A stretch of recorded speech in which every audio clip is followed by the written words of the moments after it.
En esta parte del módulo 2 vamos a dedicar más tiempo, nos vamos a concentrar justo en el tema de empoderamiento y la autonomía de las mujeres. Hemos hablado que el empoderamiento, ya cuando mencionamos el tema de los hitos, de las reuniones mundiales, las conferencias mundiales sobre la definición de las agendas públicas en materia de género, y de temas asociados a las desigualdades en el mundo, pero para el caso de América Latina en particular, ahí en estas discusiones amplias que tienen representación de mujeres y de colectivos, de comisiones, ¿no? De comités que van representando a activistas sobre todo, pero también a otros sectores educativos, de salud, en fin, las discusiones son amplias. Se cayó en cuenta, así como una de las estrategias de atención para que transmine, para que se instale institucionalmente, es la transversalización de género, de la cual ya hablamos. También acá hay conjuntamente, paralelamente, también se define desde Naciones Unidas, y México ha asignado estos compromisos, el tema de trabajar institucionalmente por el empoderamiento de las mujeres. Los feminismos también lo tienen presente y bueno, la visión del empoderamiento empieza a cobrar fuerza, ya tiene algunas décadas, ¿no? Desde los años 80 principalmente, creo yo que un tanto más en la década de los 90, en la que se hace más evidente trabajar sobre este proceso de empoderamiento. Es insisto, una referencia que tenemos que tener ahí presente, porque se ha hablado mucho, ¿no? Sobre todo se habla más de empoderamiento económico de las mujeres, ¿no? Se habla mucho más que de la dimensión política, y debemos tener, me parece a mí, que debe caminar paralelamente. No nos transforma de fondo ni para el largo plazo a las mujeres como un colectivo, tal vez en lo individual sí, pero en lo colectivo, que es lo que nos interesa transformar. Al final de cuentas, el tema de tener acceso a nuestros propios recursos, producto de nuestro trabajo, nos da elementos de decisión, márgenes de decisión, ¿no? De decisión de nuestras vidas en distintos sentidos.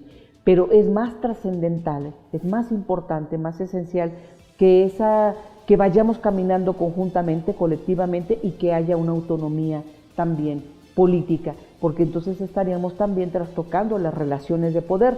Recordemos que el género hace evidente, nos muestra que son relaciones de poder desiguales entre los hombres y las mujeres.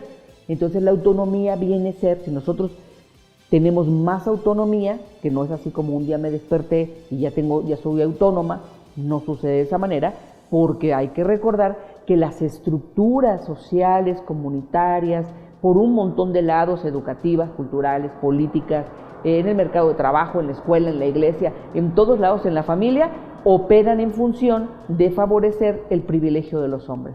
Entonces, desmontar eso es, bueno, poco a poco, ha sido poco a poco. Acuérdense que ya llevamos hablando de referentes de hace como 3 siglos y demás, pero hemos avanzado de manera muy, muy importante. Bueno, pero ¿cuál es el objetivo del empoderamiento?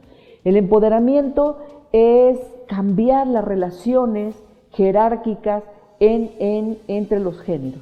Esto es muy importante, y además el término de empoderamiento puede ser usado en el empoderamiento de las juventudes, el empoderamiento de la ciudadanía, por ejemplo, ¿no?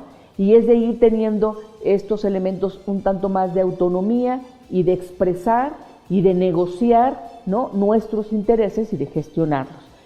En este caso, en este momento, en este curso, estamos poniendo especial atención al empoderamiento de las mujeres, pero también hay empoderamientos ciudadanos, desde luego, ¿no? Las colectivas o vecinales, o en las estructuras educativas, en fin.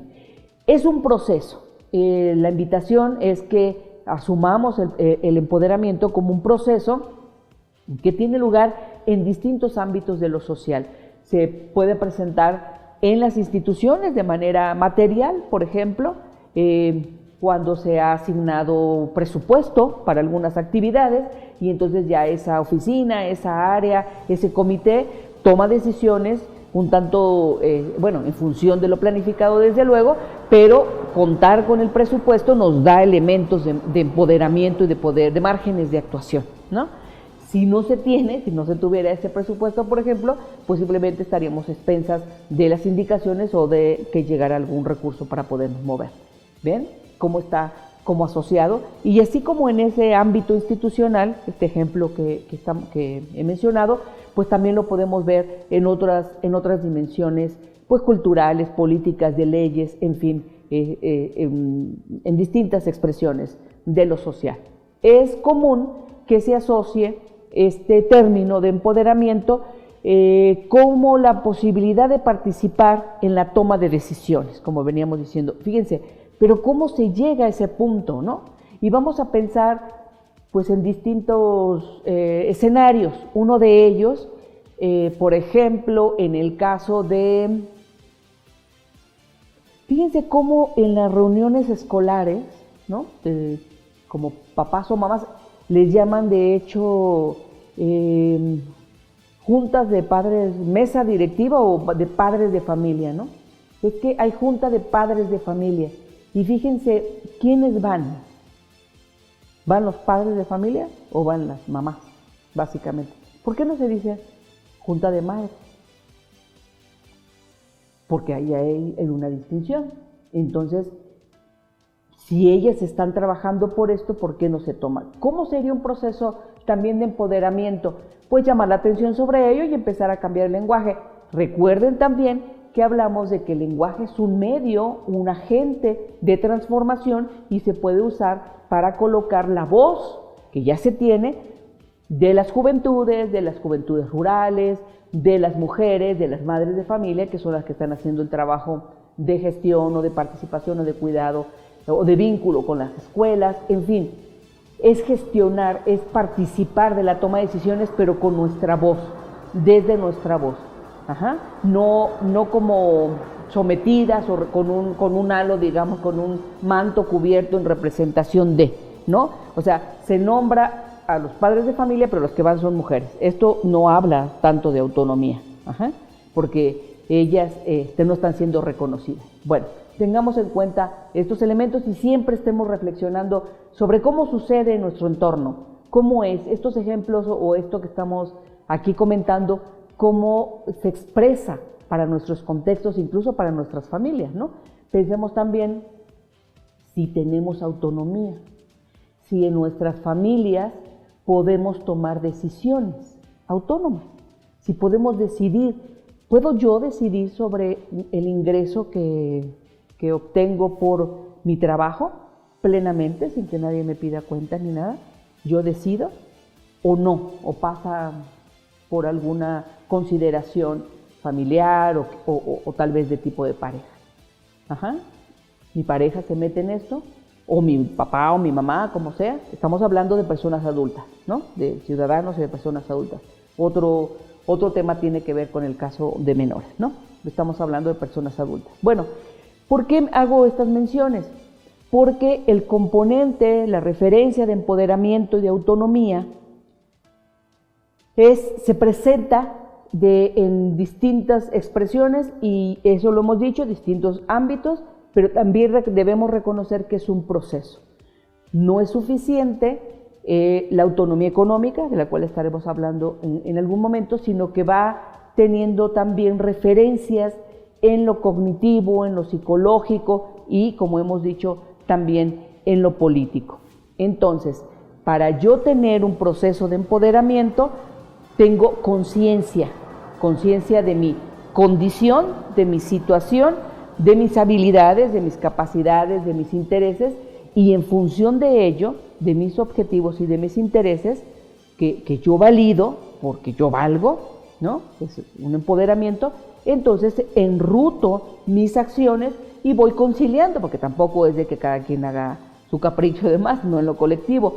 Vamos trenzando, tejiendo, que por cierto esta referencia de tejer, en el caso de las mujeres, pues es interesante nuestra concepción, nuestra noción de tejer, es ir hilando, es ir conjuntando, es ir trabajando en red, ¿no? De apoyos, y vamos estableciendo acuerdos para la participación política, para la gestión de algún servicio, para atendernos, para hacer comunidad entre nosotras y apoyarnos, en fin, pero ¿cómo soy consciente de ello? Entonces fíjense que pasa también por el tema de íntimo, digamos, de reflexionar sobre mi condición, sobre también mis carencias o mis limitaciones para tomar ciertas decisiones, ¿no? Este es un ejercicio que tiene pues generalmente dos dimensiones, esta individual y luego en colectivo estar conjuntando con los intereses, capacidades, habilidades y objetivos pues de las compañeras o de los compañeros y compañeras, como se quiera ver, ¿no? Hay enfoques, ¿no?, que han abordado el empoderamiento, insisto, sobre todo para impulsar estrategias de respaldo, de apoyo, ¿no?, de apoyo a las mujeres para que tengan un tanto más desarrollados estos márgenes, vayan incidiendo en sus comunidades. Y ya ha habido distintos, seguramente ustedes identifican en sus ámbitos cercanos, propuestas de capacitación, de talleres, este mismo curso, desde luego, que lleva el objetivo al final de cuentas de reconocernos, de reconocer nuestras condiciones y de saber que podemos actuar, caminar en función de nuestros intereses acompañadas, pero que no es suficiente lo colectivo en este caso, sino que implica un momento individual de reflexión. Bien, entonces, ¿qué es el empoderamiento, ¿no?, para ir cerrando esta parte? Hay la Ley General de Acceso de las Mujeres a una Vida Libre de Violencia, de la cual es un instrumento jurídico importantísimo de tener muy presente para todo esto. Lo define como un proceso por medio del cual las mujeres transitan de cualquier situación de opresión, desigualdad, discriminación, explotación, exclusión, a un estado de conciencia, como hemos venido diciendo, de autodeterminación, y la palabra clave acá es la autonomía, que es transformar las relaciones de poder, pretender transformar las relaciones de poder, incidir, desarrollar un plan, tener claridad en ello, para ampliar, ¿no?, las posibilidades de ejercicio pleno de nuestros derechos y sobre todo de poder actuar en libertad, ¿no? Entonces es una referencia, es un tema que no queda en lo individual o en las organizaciones de base, en fin, sino que está tomado desde el punto de vista de las políticas públicas y que además es un mandato, es una referencia porque es una estrategia, además del propio desarrollo de género, de la inclusión del género en el desarrollo, y hay mandatos a las instituciones encargadas de la igualdad, de trabajar por la igualdad de las mujeres y de los hombres, de atender, de fomentar el tema de la autonomía y del empoderamiento de las mujeres. Entonces la invitación, con esto dicho, es, y cuando las mujeres, algunas mujeres están en una condición de opresión mayor, tal vez que nosotras, que podemos reconocer, imagínense que el trecho para caminar, para transformar unas estructuras mucho más tradicionales, mucho más rígidas, a ellas les cuesta más trabajo, necesitan más acompañamiento, porque además esas estructuras son mucho más rígidas. De ahí que venga el apoyo gubernamental, que se desarrollen propuestas de política pública, para acompañar el empoderamiento y la autonomía de las mujeres. Está, ya decíamos, considerado en la agenda internacional, alguna de ellas, desde luego, la Agenda 2030 está considerada, y también en diversos programas y políticas gubernamentales en nuestro país. Es uno de los aspectos que están ahí pues de primera instancia, que es un gran paraguas que acompaña otro tipo de acciones. Hay que trabajar en el empoderamiento en distintas dimensiones, la identidad, pero también en el tema de la salud, y de esto podemos rescatar el tema del autocuidado, ¿no? Hemos hablado de que las mujeres tienen toda esta referencia de cuidar, de criar a los otros, a las infancias desde luego, a los enfermos, a los adultos mayores, el medio ambiente, las semillas, los animales, en fin, todo esto, pero poco reflexionamos en torno del autocuidado. ¿Qué hacen cotidianamente las mujeres para autocuidarse? esos también son procesos de empoderamiento y de autonomía, porque quiere decir que pueden distanciarse de lo otro, de los otros compromisos, que sea por género, condición, falta de recursos, en fin, tenemos que hacer y podemos tomar la decisión de autocuidado. Cuando no lo podemos hacer, pues estamos bastante atadas, digamos, bastante comprometidas, enredadas en una serie de elementos que no nos están favoreciendo y que muy probablemente están afectando nuestra salud. Otras dimensiones son lo educativo, desde luego en el trabajo, en fin, el tema del empoderamiento es mucho más amplio y seguiremos hablando en el siguiente momento de este curso.